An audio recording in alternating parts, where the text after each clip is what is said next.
Bonjour, tout bonsoir peuple congolais, bien toutes vos occasions. Il y a Rolanda mon message Oyo, toujours ça là. Vous savez, la minute toujours là-bas, on a tenu bon de rester un peu silencieux via la situation qui peut nous. Vous savez que nous on est des hommes de Dieu, nous prions donc des fois la politique n'a comme la même baka et tinda ba tupena la réflexion mo rebelle ya moulaï. Alors, Bichot Toloba, toujours que si on est venu dans ce combat, c'était parce qu'il y a une population là-bas qui souffre. Donc, on tenait bon à se débarrasser de ces régimes-là pour que les Congolais se retrouvent, et Moutamutu Asala et Lokalinga Asala Nakatambo Kawana. Parce que tout le monde n'est pas appelé à être politicien et tout le monde est obligé à la politique. Donc, malheureusement, les circonstances, on était presque arrivé à la fin de choses et tout le monde a cru que maintenant c'est fini, on va se débarrasser de ce monsieur-là et son système. Malheureusement, vous avez ramené les Kaki. Donc, à un moment les Kaki, les gens nous ont traités de tous les mots. Même les gens qu'on est proches, tout ça presque proche na bango. La musique même na pembeni. On doit sentir que Mouto, j'ai quand même de la considération envers lui. Et je croyais que la même personne peut avoir aussi de la considération envers moi. Mais vis-à-vis de la politique, vous savez que comme ça, bloc a changé, même Mouto va considérer, et il va considérer, a changé leur attitude. Tu sens les mots, les déplacements des mots, tout ça. Bon. On a dit bon, qu'on reste un peu calme, qu'on regarde. C'est que si nous sommes de fautifs, Dieu va nous confondre. Et si Dieu voit que nous sommes dans la bonne voie, Dieu aussi va confondre aussi d'autres choses qui se passent dans ce pays-là. Pour nous dire que non, bateau et a raison. Voilà le pourquoi. Bon, moi, qui silence, tu vas dire que pour toujours monater l'unité pour injurer l'équipe, vous en avez haine, vous en avez jalousie, au pasteur en nini, au finga Félix, et pourtant on dit toujours quand on fait des réclamations, on n'a pas commencé ça aujourd'hui.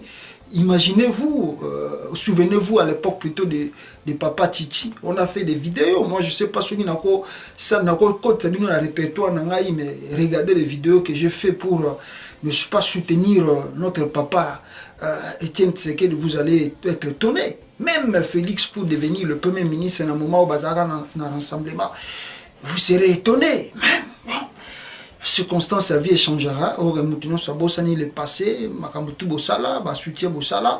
Nous, on a fait des manifestations. On est parti à New York, à Washington, à un moment Malili, Makasi, tout ça. Pour l'année, nous soutenir Papa Tshisekedi, même Félix, ma premier ministre.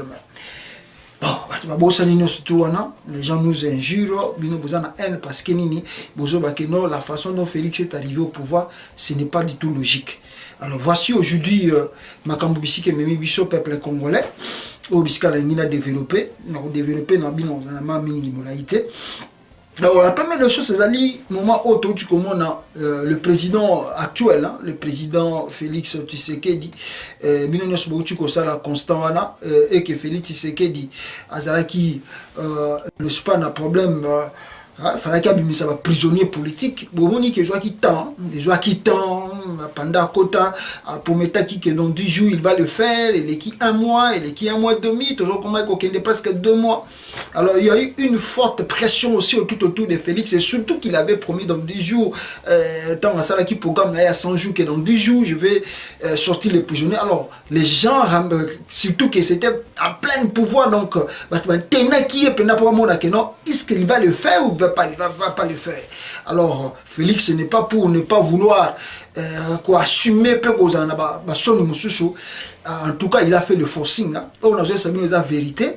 Félix Tshisekedi a qui m'a la forcing pour la bonne résultat de prisonnier politique au Bimaki. Le problème c'était quoi? Pour la Kabylie, il ne fallait jamais libérer les gens comme les Franck Diongo, les gens comme le Dio Mindongala, les Firmi Yimbi, on a presque tout, hein? Même le gens de l'UDPS au Bakanga, la manifestation, tout ça, il ne fallait même pas les libérer parce que selon la liste que il y a au moins 700 personnes, et c'est libéré. libéré. Mais la Kabylie s'est imposée. Et vous allez voir que même le ministre de la Justice, à l'heure actuelle, Alexis Tamomomba, soit comme ministre intérieur, soit comme ministre, a s'opposé à la libération, il y a des détenus politiques et puis il y a tout bima. Alors Félix Azagissou n'a choisi parce qu'à mon avis, mais si ça dépasse 10 jours aussi, tu n'as bimité. Mais les Congolais, en tout cas, vraiment, pouvoir, on a aux excès, et ça, pouvoir, normalité. Talatina, on a dit que caméra à l'équipe directement la TV avec le communiqué. Si vous avez la caméra, les gars qui na RTNC, n'a communiqué, c'était pourquoi? Parce que caméra, on va sentir que esa humiliation, bato bazo linga basa la bicho, ba kabila bazo préparer ba humilier bicho. Ba leki na forcing à makasi caméra, leki na RTNC, a bimisika communiquer à bibo, to cha communiquer total suko oekoya. Ndé yango bomona ki communiquer wana caméra lobi ki to libérer ba prisonnier banini tout ça. Non pona forcing po ba mona ki ke kabila zo lingoti katante azo linga te ke bato abima. Yé azo mona ga lokola yé nem taza ko gérer ma mbutu na kata Kongo. Voilà yango etinda ki Félix asala yango na ndenge wana bomona ki asali yango. Et vous allez remarquer que ndé baloba toujours que après sortir il y a ba prisonniers zo moi temps pour na ba formalité non surtout mais il y a eu aussi le monsieur là qu'on appelle Mouto, il y a prison Makala, oh, à l'écart qui a les chouchous, ko boudé même sorti au prisonnier. Oh non, nous attendons le ministre de la Justice, tout ça. Même chef, il y a Makala, azako désobéit na ordre outil na hiérarchie, na ordre outil na présidence. Oh, c'est la ministre. Entre le ministre et le président, qui a plus de pouvoir? Qui est le chef de qui? Mais même Mouta prison Makala, azo boudé. Ordonnance et présidence. Mawatro, peuple congolais, Mawatro. Nebisi mio mamozoli kanamboka wana. Et na mwa to sokoloba, batu mususu kuna ba bimité pont. Ko bimisa ba prisonnier o eza mambebele. Tu vois d'abord bataille de PSP déjà bazo réclamer que plus de 500 personnes oyo bango ba kanga bango pa ba kabila ba sa manifestation même série papa Tshisekedi de son vivant. Oyo ba sa manifestation ba kanga bango ba kena na ba prison wana. Bazo morana te. Comme il s'est battu, ils ont parce que toujours c'est là que Franck Dion, pour Franck Dion, va yébani. Besoin que c'est là que filmer ceux qui filmaient à Yimbe, à yébani. Dieu m'a dit la yébani, mais bah oh bah yébani te bah qui bana bah tout bah manifester qui bani il fallait pas bima. Selon les recherches bah toi na si bah mais ma bango ceux qui na oka sera mobuto bah soit qui bah bomi bah tout na butu bah tche bah on hélicoptère bah que boka bah on a fleuve tout yébité ceux qui pesi bah tinda bah kunda bah on a bah force commune tout yébité. Donc, bah, tu as déclaré, bah, on a clarté. Bongo, bah, n'a pas caché à Aner. Pour Félix, ça a eu plus de 700 personnes, faut pas bima. N'a pas Aner, on a toujours, il a pas combat, bah, te bima. Pour, normalement, il faut Félix, ça soit connaissance, il y a un nombre de prisonniers dans la carte Congo. Et, parce que, présidence, dans le domaine de la justice, va étudier cas par cas. Comment ne va pas résoudre yango. Parce que même la justice va faire, mais tu as dit que la justice, on attend qu'elle va changer en côté, et vous en avez toujours corrompu. Donc, toujours il y a encore plus de pression de la part de Félix pour libérer les prisonniers politiques dans le Congo. Et puis, il y a une manifestation. Il faut que bima. La famille n'a pas besoin de la bango. Ceux qui peuvent kabila baboma bango faut vérité yeba na faut commission moko ya justice ça la mato yeba nengeni ni batwana ba kota pression ba bungi pe libéra. Donc famille ande kono surtout so bobi kende kona bino à kota la prison. Oh ba yebi ke bazaka muta IDPS muta ya parti bo ya kota prison azomona na te. Le moment est venu bo kende déjà qu'on se plaindre de la présidence pour na boluka nengeni ni ba rétablir vérité à batoyo n'est-ce pas ba boma pas à la Kabylie. Alors, quand on a communiqué, vous avez vu que Félix aussi a ça qui va révocation. Bon, la révocation, nous sommes qui va suspension, on a travaillé, mais qui est tout qui va suspension directement, donc va révoquer tout ça, mais surtout comme un ministre là, qui est à la disposition, il y a la justice. Ministre qui a ni wana batia qui est à disposition de la justice. Bon, malheureusement le problème est que Félix c'est qu'elle a révoqué ba ministre oyo ti de l'autre éviter ceux qui pouvoir naé ezali ndenge nini na kati mboka wana pro nanu ya sali gouvernement chikate. Il n'y a pas même un gouvernement. Et c'est grave un peu, hein? C'est comme si c'est nulle part ailleurs au monde, hein? Tout comme on a que non président de la République a prêté serment naé. Mais ça peut aujourd'hui presque 2 mois, s'il vous plaît, gouvernement exaté. Ça s'est fait seulement au Congo. un nouveau président élu, mais qui passe 2 mois sans gouvernement. Et c'est ça qu'on interpellait Batouté. Ils ont battu de l'autre côté. Qu'est-ce qui se passe entre le FCC et les cash? Parce que ceux qui battent bazali à mité ma pembe à kofungwa mande baloba que Félix a commis président. Moi je ne crois pas que Batouana bako bloquer Makambouana pour que Félix Tshisekedi abimisa gouvernement. Oh ceux qui vont nommer formateur, ceux qui sont formateurs, et ça va bien au Sénégal depuis quand là. Mais comment ça fait aujourd'hui 2 mois on n'arrive pas à avoir un gouvernement? Et là, maintenant, vous voyez que le président de la République agit encore plus fort parce qu'à ce moment-là, le bâton peut passer comme yoka était, le bâton peut passer comme obéir était, le bâton peut passer comme dimate que yaza chef na bango. Parce qu'on sait mon bango, dans n'engue na bango, quand n'engue était boté comme yoka. Na matanga ya mutumbi joueur onani ndai. Moi na yemo ka ote ko déclarer que non, caméra pesa ki bango mbongo so $30,000.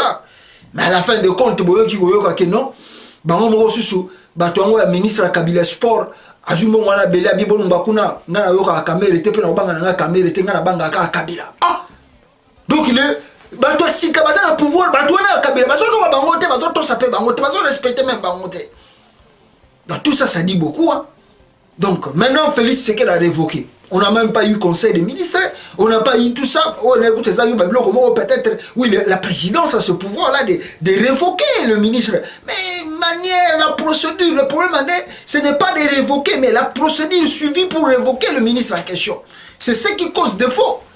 Félix a révoqué Moutou. Oui, on accepte qu'il doit révoquer parce qu'il y a la corruption, il y a tout. Mais la procédure suivie n'a pas été bien respectée. Ne ba bloko to mona ke non Félix nandenge la Kabila soko bloqué basa ko tinda même mingi na abus de pouvoir. Donc ça dit Félix Tshisekedi asa le loko oyo eza lokola na limite na ye donc ale ke loko eza na limite na ye et comme ça lobi ba profiter pour ba accuser que non oh monsieur azo ça les abus du pouvoir azo respecter constitution te. Soki bo azo mona musikate je vous demande de voir trop loin. Alors, deuxième problème, peuple congolais, il y a un problème, il y a une élection. Au Congo. Vous savez que l'élection, il y a un sénateur pour toujours la présidence. Il y a un sénateur. Mais avant qu'il y ait un sénateur, il y a un sénateur qui est mais avant l'élection, il y a un sénateur qui est mais il y a un président, il y a une assemblée provinciale. Et Salamaki, l'élection Salamaki. Sur 26 provinces que nous avons, le PPRD a ravi 24 provinces.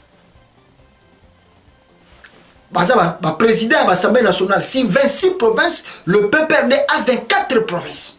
Le Dewana, n'a pas sur Batikeli, Balien n'a pas de combattre en catimini. Wana, tout le monde a qui est, et bien, si ma tête est. Bon, l'élection ma sénateur est bon, ma tête pour IDPS, c'est l'eau. Ma Kamounenge Zalali, a plus de 12 députés dans l'Assemblée provinciale à Kinshasa, plus de 7 députés dans Katanga, na Kasai, na Mbujima, mais comment est-ce que l'ensemble du territoire national, IDPS a Koki Kozanga, sénateur? IDPS a Zangi sénateur. Oh non, bah tu as dit corruption, mais la corruption a existé depuis longtemps, corruption Zalaki. Oh non, bah député, on a pas corrompu, bah les bons, misou bah les $50,000, misou bah les $100,000. On ne sait pas la vérité. Comment est-ce que ces élections se sont déroulées? Et bon, mona, bah député na binomoko, bah que l'on voté, bah député a fait ses pour. Na minute nous Sabino Kabila a plus de 91 sénateurs. 91 s'il vous plaît, 91 sénateurs. Nakatia Sénat. Il contrôle l'Assemblée nationale. En même temps, il commence encore à contrôler le Sénat. Mais comment se fait-il un président de notre parti qui est mon leader? Oyoyo, et Sengeli Topi Misaba sénateur, il y a parti dans Bisso pour représenter Bisso, représenter le président, défendre le président de l'institution. Bisso, tout ça qui élu na compte ya parti, Tokogi Kopimisa, 0 sénateur s'il vous plaît. Nakata parti, 0 sénateur, na IDPS 0 sénateur. Ça étonne. Oh, corruption. Oh. Mais la corruption existait depuis longtemps, la corruption existait. Mais que faut-il retenir dans cette histoire? La chose à retenir est simple. Qui Félix, que non, ce qu'on a dit, le véritable président élu, il faut stopper machine à Corneille Nanga. Tu es le président de la République. Tu as l'autorité. C'est toi que le peuple congolais suit et regarde. Tu as cette autorité-là de stopper le long de connaître. Félix Aboyi, koyoka biso. Biso to yebi politique te. Biso to zana haine. Biso to lingi Félix te. To zana jalousie. Biso to lingi na vidéo. Moussa biso pour finga Félix. Voici le résultat aujourd'hui. Vous pleurez. L'IDPS pleure. Vous pleurez quoi? Quand on vous a dit qu'on a volé à la présidence. Vous dites, bazana jalousie. Balingi Félix te. Balingi te. Bah ici que bah ici la provinciale on a tout le monde déjà qu'on protester mais botiki ka po weba ki là ça derrière mais bon il ko sutu kana na oya ba sénateur nde biska bo sutu parce que vous avez na des sénateurs bon on tika na minoleka mais le quoi besoin zéro bobi oh non ba tricher oh ba tricher ne élection tout ya moto ba que Félix soit suspendre l'élection là avant de continuer à revoir Seni à revoir cour de justice wana pour la toile bandée to ça élection madame mais boyo qui bichoté vas-y on paye le prix qu'est-ce qu'il faut retenir dans ça qu'est-ce qu'il faut retenir peuple congolais et là on essaie de retenir les alliés bah député à IDPS bah humilier parti na bango bah humilier président sa Félix Tshisekedi bah ça même la considération pour le président na bango bah ça même la considération pour le président na bango. Quelle humiliation oh bon tu ça la Félix Tshisekedi bah député nous surtout provinciaux on a voté qui bon d'abord bazaki na ba mandat ba parti pour s'y expliquer ba tout que non ata OK ba élire yo na combien de voix c'est le parti qui doit donner n'est-ce pas nini wana pona OK de ko siéger ceux qui partent le bien au siéger to ko siéger donc bango ceux ba siéger qui wana c'est le parti qui a donné le nini tout ça pona bango ba ke de ko siéger maintenant Marambasani Félix quelle honte. Quelle humiliation. En deuxième tour, ils appellent Kabila à humilier Félix. C'est Kabila qui vient encore de humilier Félix. Pour nous faire comprendre de Félix que tu ne pèses pas. Parce que le blocage, Félix, Kabila a démontré que vous ne pesez pas. Vous ne représentez absolument rien. C'est un message. Message envoyé et à la communauté internationale et en ligne. Nabatino Sobazali localement. Kabila veut vous envoyer le message. Vous ne représentez absolument rien. Vous ne pesez pas aussi. Parce que si vous avez pesé, comment un président de la République peut manquer un sénateur? Même un simplement. Président de la République, dans le monde, Azanga sénateur. Si vous avez 32 députés, ceux qui combien de députés provinciaux, plus 0 sénateur. Mais vous êtes président, élu, dans le même moment où il y a Kabila, balingi sous pouvoir à Kabila. Comment vous expliquez ça? Kabila a humilié IDPS, a humilié Félix, a humilié IDPS. A ici bon que vous présentez donc même pouvoir on a biska bozali bozo ba minorité parce que le loyo bata IDPS ne bazo sala ba marché wa banini pour ça il faut ba yindi ça. Mais tant bon ça en même temps vous accusez que le pouvoir de Félix c'est que les vols sur besoin de monter bah marche autour bataille de peste besoin ça la lelo beaucoup ça la lobby beaucoup ça la journée en même temps vous accusez le pouvoir de Félix c'est que c'est du vol parce que l'élection présidentielle au bio non quand l'élection présidentielle n'aime telle qui malam non sont tout et ça mabé tout et ça mabé oh les qui quand malam ils a présidence pour Félix Azawana. Bon, en même temps, ceux qui ont fait la manifestation, mais Félix, c'est que Félix, c'est qu'il a volé. C'est que Félix, c'est qu'il ici, et aussi au pouvoir, c'est pas la tricherie. Parce que comment, nous surtout, on est going à la mabé, kaka, il y a président César Malam. Donc vous ridiculisez Félix en faisant encore des marches. Il faut s'assumer. Bino on dit qui en gros tombe sur le besoin que yibi changer ba résultat bobo yaki sur le long comme il tourne bino bolingo banda ba marche botika biloko pourquoi bosala ki ba manifestation te to ba bimisa ki ba président ba province pourquoi bimisa ba manifestation te bosé manifestation ne tant ba sali élection ba député national pourquoi bosala ki manifestation te ka ya senande bolingo banda manifestation botika ba aventure wana bosé ces aventures. Vous ridiculisez Félix, vous avez dit pour le monde, vous gagnez. Et le monde aussi a compris que Kabila qui est le maître du Congo. Mawatro peuple congolais. Alors, ma na Paris, vous avez une petite vidéo.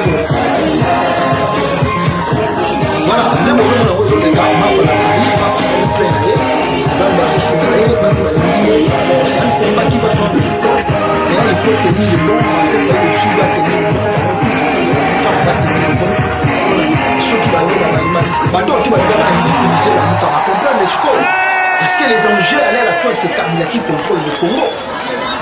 quitter ces Kabila qui est au pouvoir.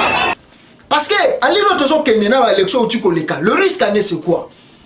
Comme ministre Félix Tshisekedi, article 166 de la Constitution, en cas de Sénat va participer ni va voter motion de censure contre Félix. Nous sommes non bino bozola babongo boye kasi nengezo kendelete. Ali no ma mezo kendezo kenengwana te. Bino bozo yebate bozo mona te que non Félix Tshisekedi a commis un danger. Bino bozo mona te que le jour de Félix Tshisekedi na présidence wana soka sali 5 fois beaucoup misantambe parce que le jour de Félix Tshisekedi sont comptés à la présidence. Ce qui Félix Azama yele ngana sina bisa qui Félix Tshisekedi tu dois laisser un grand soulèvement populaire ça na Congo pour yo kuna na kata président tu n'as rien à voir et tu n'as rien donc on n'a rien à espérer Félix on ko ça la pour de bon sa vie à ba congolais rien et donc yo ko ça là général et tout bato bazo manifester bomi kangaye policier non se bato bazo manifester bomi kangaye tika soulèvement populaire et salama on s'est sauvé mboka on sauvé paix et avenir politique na yo parce que na kata présidence ozana yo na rien Félix on compare ça no pe et le moko te ko avancer bato ba bien non Félix Tshisekedi a dissoudre Assemblée nationale o yaza la majorité au dissoudre bango et non on va changer makambo na Congo ça ka soulèvement populaire Félix Tshisekedi a la majorité dans le Sénat, dans l'Assemblée nationale, dans l'Assemblée provinciale pour faire une motion pour ne pas dissoudre la Biloko. Vous jouez. Ce qui est dit, c'est pas la majorité. On va dissoudre Félix. Et puis, ce qui Félix Tshisekedi a l'équipe de forcing ma casse, il fait la bille du pouvoir. Motion, article 166, dissoudre. Il y a mon avis que les jours de Félix Tshisekedi sont comptés à la présidence ou à ceux qui vont se battre. C'est le moment de réfléchir. Et Félix Tshisekedi de laisser qu'un grand soulèvement populaire est ça la Congo. Bloqué quand général et toi comme la manifestation bloquée. Policier toi comme la manifestation bloquée pour te permettre de soulever ça la Congo. On sauve le pays. Il faut pour tout aussi si ma Kabila.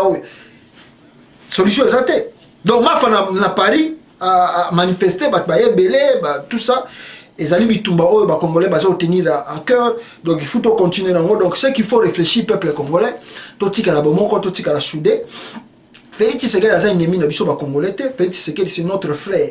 Malheureusement lui il a compris réalité mandé comme on ngo tant aux années on a pouvoir tant donc on a mususu mais aujourd'hui na manifestation tu koleka pour Félix alobahage yoka base ce ko base bazo senga yo o annuler l'élection Félix yo ko annuler l'élection o nanga auto salle pour base lobby annuler ngo dissoudre l'assemblée on a Félix yo ko salle ah pour yo base yoka base na Congo pour vivre il faut yoka base ce que Félix yoka base va déclarer base